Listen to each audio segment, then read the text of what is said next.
So seventh class, let's start from next topic. So in this topic, I am going to tell you about the settlements. Earlier topic we also discussed about the two types of the settlements. पिछले topic में हमने दो तरह की settlements के बारे में discussion किया. So let's start again from those settlements.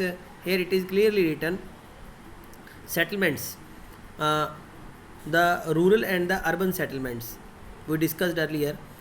The villages are the rural settlements where people are engaged in the activity like agriculture, fishing, forestry, crafts work and the trading also. कहता है जो गाँव में या villages के अंदर जो लोग रहते हैं वो लगभग एग्रीकल्चर में, फिशिंग में, फॉरेस्ट्री में, क्राफ्ट्स में और ट्रेडिंग में ऐसे कामों में जो है वो होते हैं, बिजी होते हैं या इन कामों में वो व्यस्त होते हैं. Rural settlement can be compact और स्कैटर्ड. कम्पैक्ट और स्कैटर्ड का मतलब क्या होता है? भी कम्पैक्ट का मतलब होता है भी घनी आपस में, और स्कैटर्ड का मतलब होता है दूर दूर, यानी कि जिनमें दूर दूर घर होते हैं. कई बार आप लोग देखते हो कि विलेजेस में बहुत थोड़े से लोग रहते हैं तो दैट इज़ स्कैटर्ड, और जब बहुत सारे लोग रहना शुरू कर देते हैं गाँव में तो that is a compact settlement. A compact settlement is a closely built area of dwelling where flats lands are available. जहाँ पे फ्लैट्स लैंड अवेलेबल होती है या फ्लैट्स टाइप बने होते हैं, that is called compact settlements को कम्पैक्ट सेटलमेंट बोलते हैं.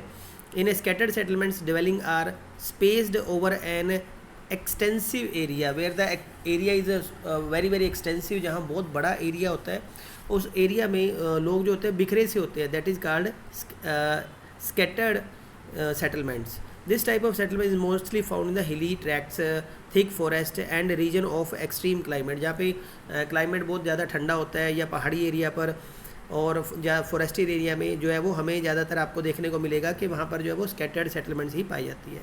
In the rural areas people build houses to suit their environment. Rural areas में लोग जो अपने घर बनाते हैं उस तरह से घर बनाते हैं जो एनवायरनमेंट को सूट करते हैं. इन द रीजन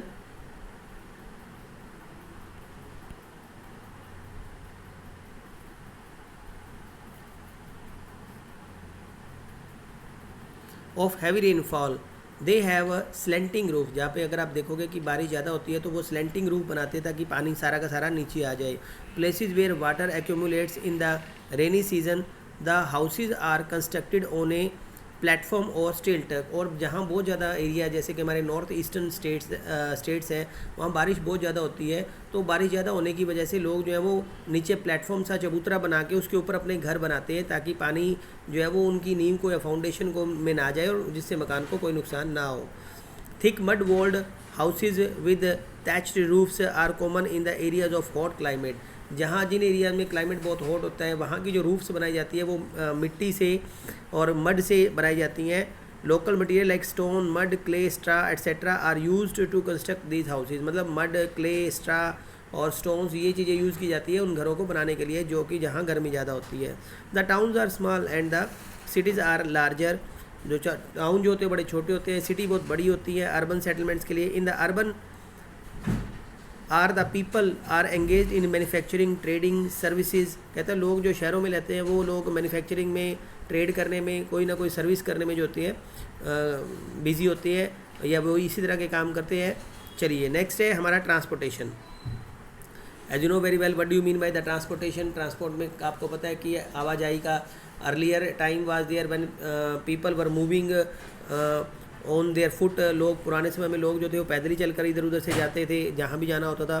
सो कहता है transport is the means by which people goods move, जिससे कि गुड्स और लोग जो वो एक स्थान से दूसरी जगह पर जाते हैं.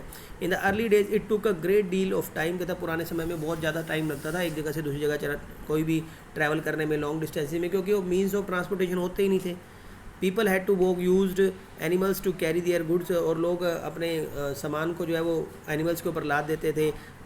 The invention of the wheel made transport easier. और इस व्हील की वजह से जो था वो ट्रांसपोर्ट ईजी हो पाया. आपने छठी क्लास में या फिफ्थ क्लास में पढ़ा होगा कि the invention of the wheel that change the whole life of the people.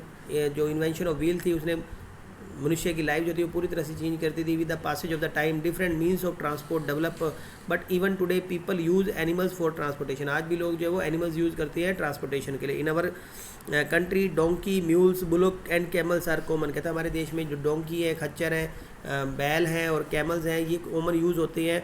In the Andes mountain of south America, llamas are used as the yak in Tibet. Yak जो है वो तिब्बत में use किया था क्योंकि वो उसी क्लाइमेटिक एरिया में, ठंडे क्लाइमेटिक एरिया में रह सकता है। The early trader from one country use to take several months to reach India, मतलब पुराने समय में बहुत महीने लगते थे एक जगह से दूसरी जगह पहुंचने पर, इंडिया में आने पर। दे टुक आइदर द सी रूट और ऑन द लैंड रूट, या तो वो लैंड रूट से इंडिया आते थे या सी रूट से इंडिया आते थे। Aeroplanes have made travel faster, आज हवाई जहाज़ों ने आपको पता है कि बहुत ईजी कर दिया है और एक जगह से दूसरी जगह। Now it takes 6 to 8 hours, जहाँ पहले 6 से 7 महीने लगते थे, आज वो 6 से 8 आवर्स लगते हैं, घंटे लगते हैं, तो travel from India to Europe. Modern means of transport this saves the time and energy, आज मॉडर्न मीन्स ऑफ ट्रांसपोर्ट यानी कि आज के आधुनिक साधनों ने ट्रैवल को और भी ज़्यादा इजी कर दिया है। So last but not the least, आज हम एक और टॉपिक करेंगे जिसमें कि हम रोडवेज़ के बारे में पढ़ेंगे। आप सभी जानते हैं कि roadways door to door service होती है, जो हमें घर से घर तक सर्विस प्रोवाइड करती है। Roads the most common use means of transport specially for the short distance are road, मतलब छोटे डिस्टेंसेज के लिए जो रोड कंस्ट्रक्ट की जाती है। दे कैन बी मेटल और अनमेटल, मतलब रोड जो होती है वो दो तरह की होती है। मेटल और अनमेटल का मतलब है अगर मेटल रोड है तो वो पक्का रोड है जो कि कंक्रीट, सीमेंट या आपकी जो स्टोन्स इनसे बनी हुई है। अनमेटल रोड आर कच्चा रोड, जो कच्ची रोड होती है जो गाँव में पगडंडियाँ टाइप सी बनी होती है, मिट्टी की बनी होती है, ईंटों की बनी होती है। The plains have a dense network of road, जो प्लेन्स एरिया होते हैं वहाँ पे डेंस नेटवर्क ऑफ रोड होता है। Roads have also been built in terrains like terrains, मतलब टराइंस एरिया में, डेजर्टेड एरिया में, फॉरेस्टेड एरिया में, इवन द हाई माउंटेन्स पे भी जो है रोड को बनाना बड़ा मतलब एक चुनौतीपूर्ण काम तो है पहाड़ों में रोड कंस्ट्रक्ट करना, लेकिन रेलवे से कहीं ज़्यादा इजी है रोडवे कंस्ट्रक्ट करना। मनाली ले highway in the Himalayan mountains is one of the highest roadways in the world. Keep please underline it, Manali ले हाईवे, यानी कि मनाली और ले से मनाली को जोड़ने वाला जो हाईवे है, रास्ता है जो हिमालय माउंटेन में से होके जाता है, is one of the highest roadways, जो सबसे ऊंचा रोडवेज है दुनिया का। Road built underground are called subways, जो अंडरग्राउंड रोड बनाई जाती है यानी कि ज़मीन के नीचे जो सड़कें जो कंस्ट्रक्ट की जाती हैं, दे आर कॉल्ड सबवेज। और अंडरग्राउंड पास, उनको अंडर पास भी बोलते हैं। Flyover are built over the raised structure, जो उठी हुई स्ट्रक्चर होती है या बहुत गहरी, बहुत ऊंची स्ट्रक्चर होती है, उसके ऊपर बनाने के लिए फ्लाई ओवर्स बनाए जाते हैं। आजकल फ्लाई ओवर जो है वो रेलवे क्रॉसिंग के ऊपर भी फ्लाई ओवर्स बनते हैं ताकि सुविधा से जो है वो रोडवेज जो है वो या ट्रांसपोर्टेशन को और सुविधापूर्वक बनाया जा सके। So this is all about the video. ये इस वीडियो में हमें रोडवेज और आप लोगों ने देखा कि किस तरह से रोडवेज और ट्रांसपोर्टेशन के बारे में हमने पढ़ा। नेक्स्ट हम पढ़ेंगे रेलवेज़ के बारे में।